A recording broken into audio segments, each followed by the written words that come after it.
I've been a security guard in my company for over 2 years now, but the work my company does is not your typical run-of-the-mill. To put it simply, my company accepts jobs which no other security company will. That includes high-risk assignments which often result in deaths of the staff members or abandoning their posts. Let me take it from the top. When I started working here, they had a very long one-on-one with me to explain all the potential dangers I would be facing.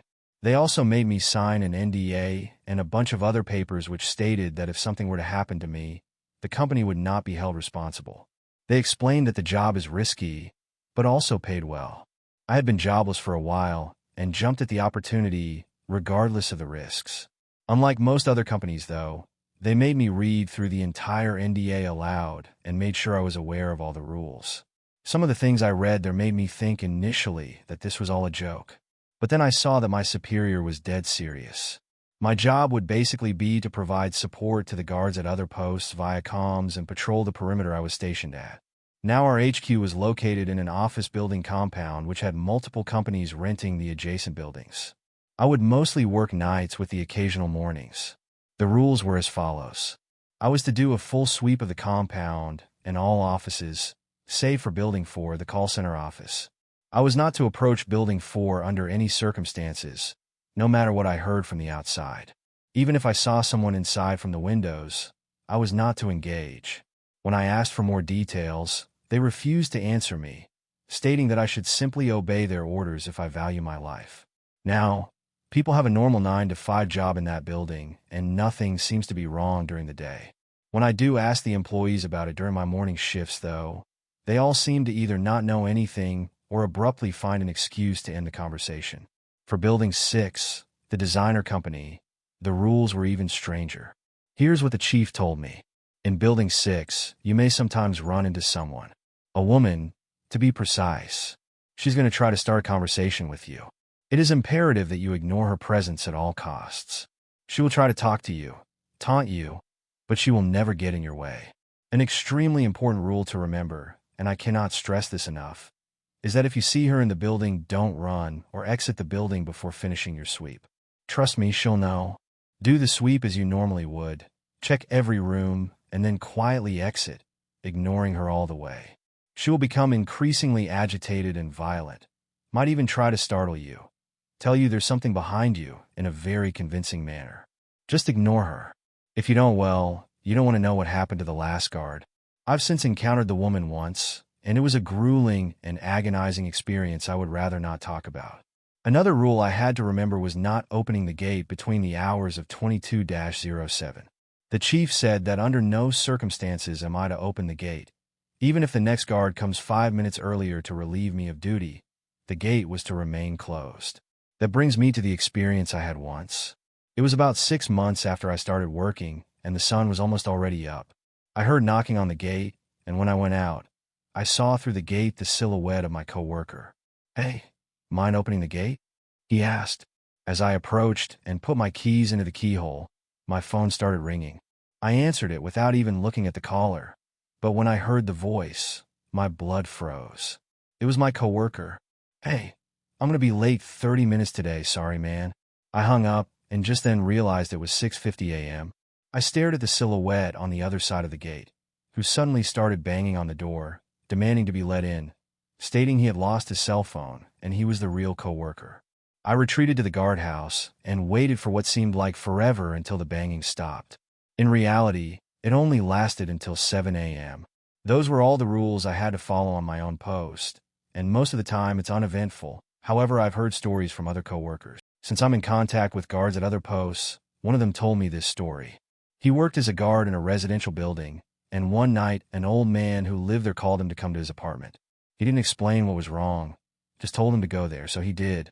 When he reached the apartment, the wife of the old man was crying, stating that her husband was dead. The guard tried convincing her that her man was very much alive and had in fact brought him there. But when he turned around, the old man was gone. It was then that he saw the old man's dead body in his chair near his sobbing wife. He quit the same night. Another creepy thing that happened was on a farmstead which our company has guards posted on.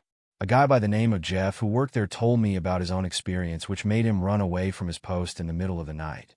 So apparently, The farm was empty at that time since it needed some more stuff built first, but his duty was to basically patrol circles around the farm and make sure there were no squatters or vandals. So one night, as he's walking around, he hears someone calling his name in a playful tone. He dismisses it as his imagination at first, but when it recurs, he asks who's there and demands they show up with their hands in the air. Now I haven't seen this, so I can't guarantee anything, but Jeff swears it's true. He says all of a sudden, out of the crops a man just stands up. The top of the crops reached to his waist, which was technically impossible because the crops themselves were taller than Jeff, and he's a pretty tall guy. But the man grins at Jeff and continues calling his name playfully, as if he's still hiding from him. Needless to say, Jeff didn't stick around to see what the hell that guy wanted. When he reported it to HQ, they said there were sightings of that man in the past, always calling the names of the guards, but never really doing anything harmful. The final thing I'll share with you here is my experience when I was stationed at a hospital for 1 month. It was a private clinic of some sorts, and my job was to basically monitor the camera feed. Camera 3 was off though, and when I asked why, they told me to keep it that way and never turn it on. They also said that from time to time, I may see a person on the feed, which covered the outside of the security office, and that he would just be standing there, facing the door. I was to remain in my office when that happened, and not glance at the door. He would usually disappear after 30 minutes or so. Patrolling was strictly forbidden between the hours of 3 a.m. to 6 a.m. Money is one of the reasons why I haven't quit so far, and the dangers aren't that bad once you get used to them and you know what you're doing. And plus, getting stationed at different posts keeps the job adventurous and dynamic. If any of you lack any special talents or qualifications like me, this job is perfect for you. So a lot of you are asking to hear more about my job and the duties that come along with it. I'll be sharing in this post more about the stories I have and what I heard from the other guards. I know you particularly wanted to know about the woman in Building 6, so I'll be sharing my experience with that first. This happened about a year ago, but I still dread going back to the building every time during my patrol. I was doing a sweep of the building, using my flashlight to illuminate my path. As I was done checking one of the offices, as I turned around, my heart nearly popped out of my chest at what the beam of my flashlight landed on. It was a woman in her late 20s, with unkempt hair and ragged clothes. She was just standing there, staring at me, not even flinching at the light in her face. I was about to talk to her, thinking she was squatter, completely forgetting about the rules since I had never once encountered her by then. And then when I remembered the rules, that I was supposed to ignore her, my heart starting to thump fast. I lowered my flashlight to my waist, pretending I was looking at something on the wall to prevent her from seeing my beam bouncing up and down from my trembling hands.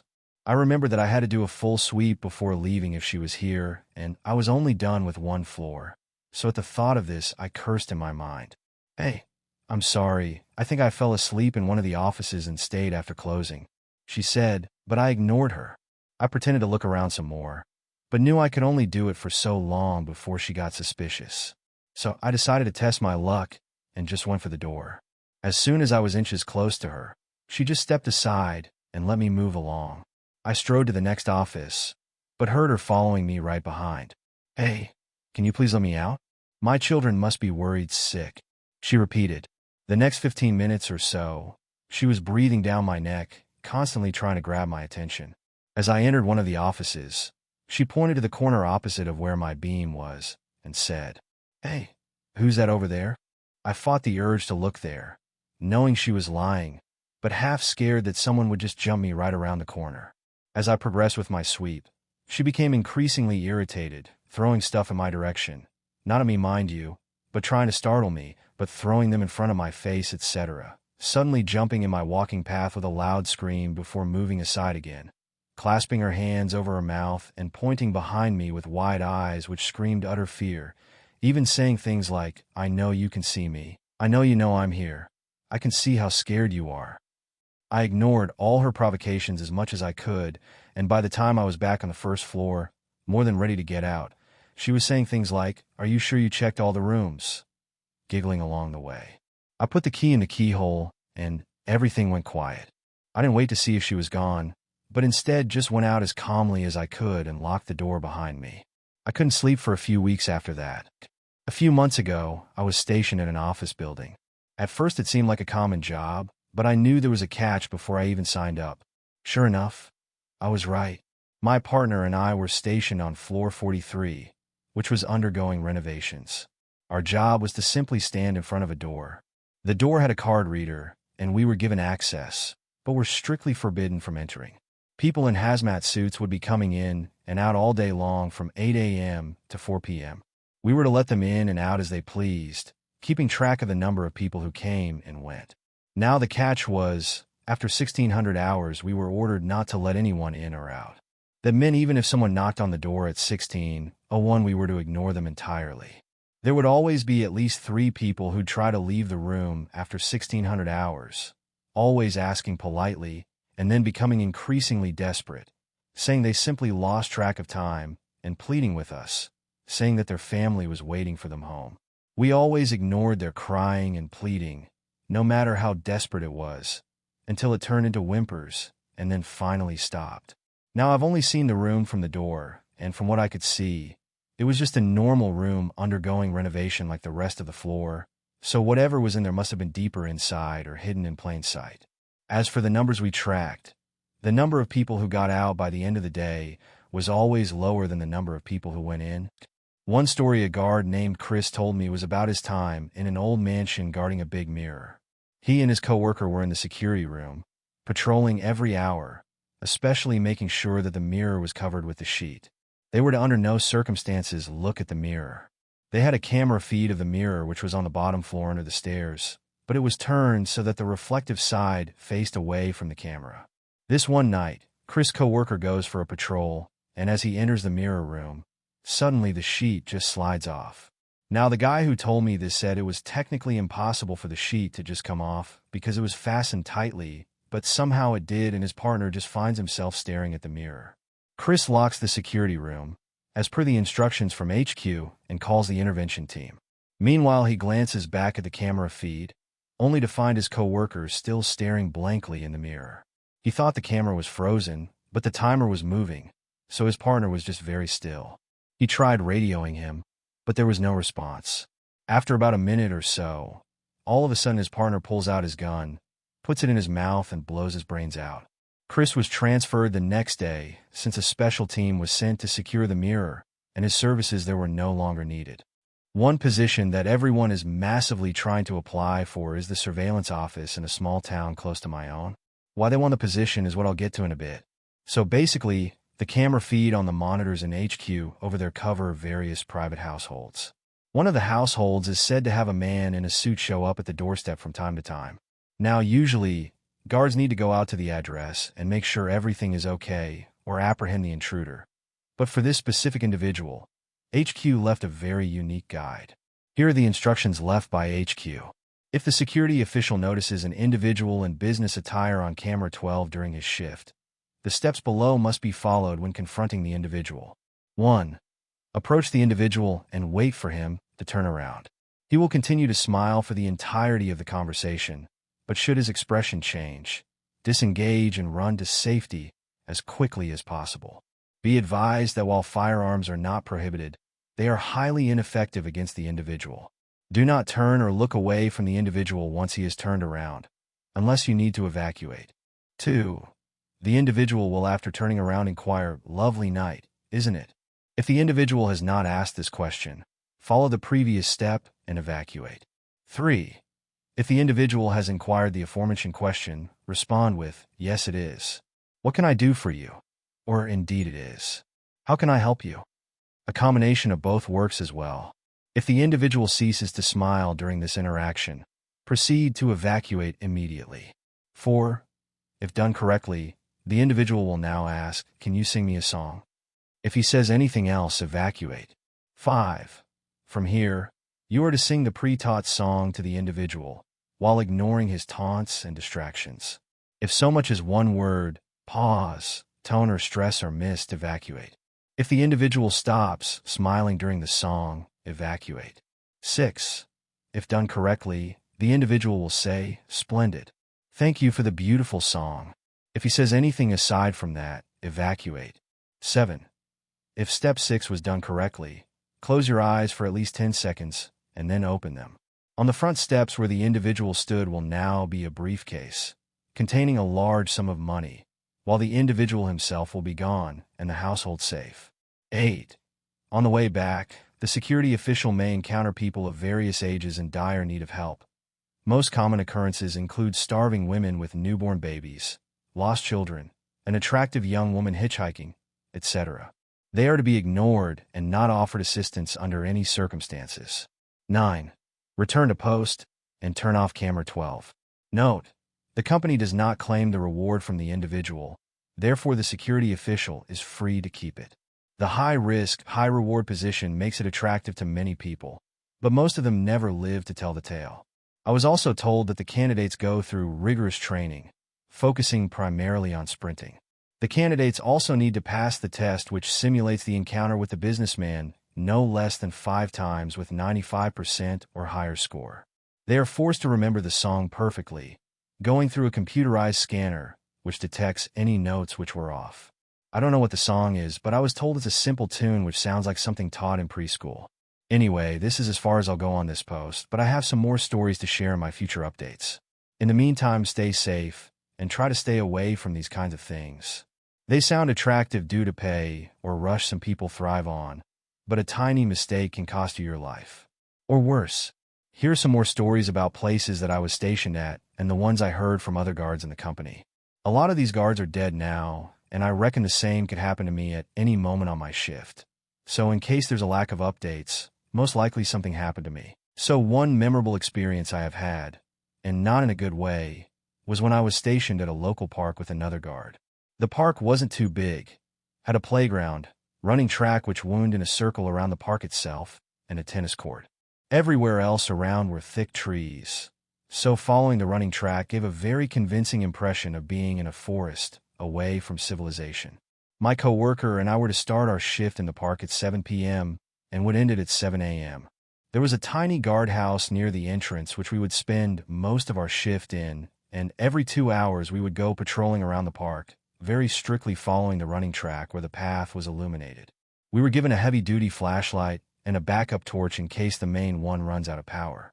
HQ issued an order that if we found any burnout light on our path, we were to retreat to the guardhouse immediately and let maintenance know about it in the morning. Under no circumstances were we to step into the dark patch of the track. This one night, I was doing my rounds around the park when all of a sudden I hear my partner's voice. He simply shouted, "Hey, help me," from a distance. I couldn't tell where it was coming from, so I called out to him, moving my beam across the trees beyond the path. Now, the light we were given is able to penetrate darkness, so well that you could see at least 100 meters in front of you. But when I illuminated the area my partner's voice was coming from, there was nothing. Moreover, the voice seemed to change the positions it was coming from. He yelled again, "Hey, help me." I called him once more, asking him to tell me where he was, but there was no response. I didn't dare wander into the darkness, especially with no signs of him anywhere, heavy-duty light or not.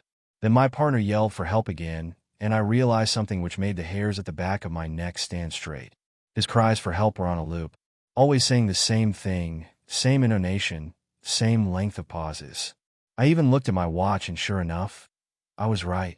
Call for help, 8 seconds pause. Call for help, 8 seconds pause.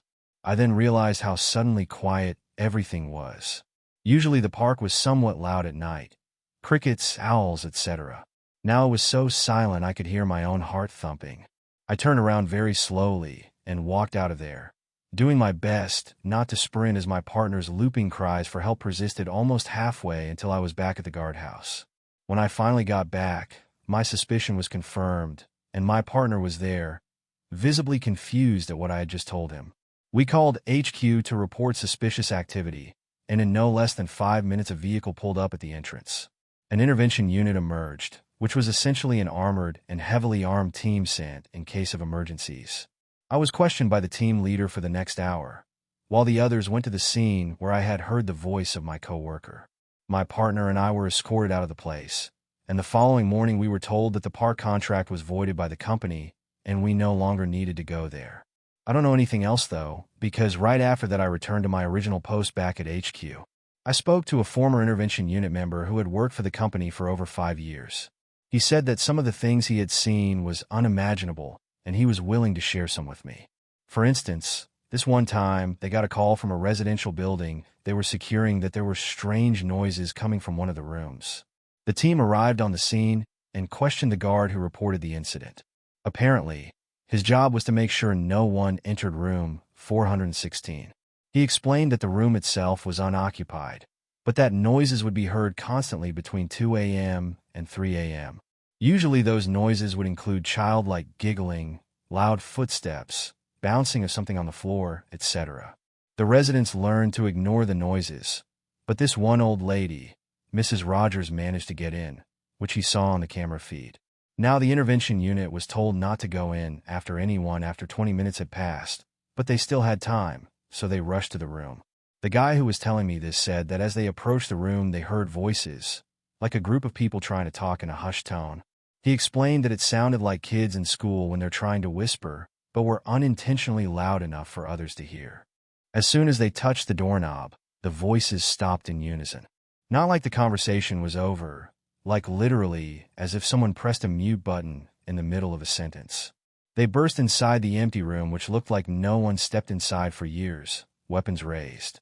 No one was there, and as they're standing there, completely silent, they hear a barely audible, wheezing sound from above. They all look up, and as they do, they freeze. The guy who told me this said that what he saw still keeps him up at night sometimes.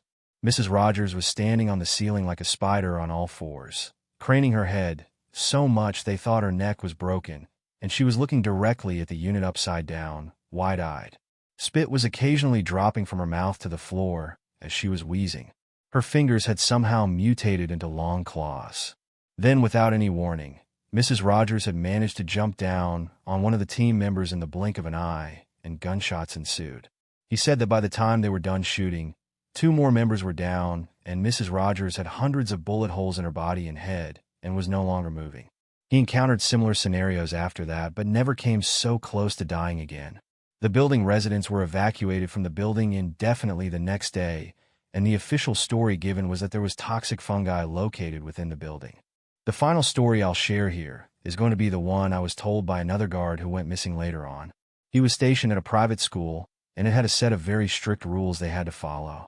First off, there were 10 guards in total in each shift, and each of them were assigned to a classroom. Their job was to count all the students after the classes were over. Should any of the students go missing, they were to call HQ immediately. Now, comes the weird part. One day, the guard who told me this story counts all the kids in class, and the final number doesn't add up. Instead of 32 students, he has 33.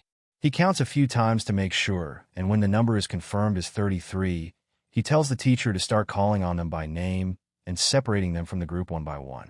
The teacher does so, calling each and every student, but when they're done, there are no surpluses. The list showed 32 and 32 were called on, and yet 33 students were in the classroom. They couldn't tell who the extra student was even when the guard was watching them like a hawk to make sure none of them would sneak to the group of called-on kids while they weren't looking. Baffled and unsure what to do, the guy tells the teacher to keep an eye on them while he contacts HQ. Already feeling silly for contacting the higher-ups over an extra student rather than a missing one, he expected HQ to scold him for calling about something like that. But when he says he has an extra student who just popped up, chuckling at the absurdity of the situation, the person on the other end of the line suddenly goes silent. She asks him to repeat what he said, and when he does, the woman tells him to get the teacher out of there, lock the classroom immediately, and radio everyone else to do the same at once. He does so, and only minutes later the intervention unit arrives, escorting the guards out of there. He said he has no idea what happened next, but when he returned to the school the next day for his shift, everything seemed to be normal. No one really knows what the company is dealing with here. Not even intervention was told what these encounters are, since it seems to be a very strict need-to-know basis. One thing's for sure, though. When I hear some of these stories from other guards, I realize how lucky I got to run into some of these creatures and live to tell the tale.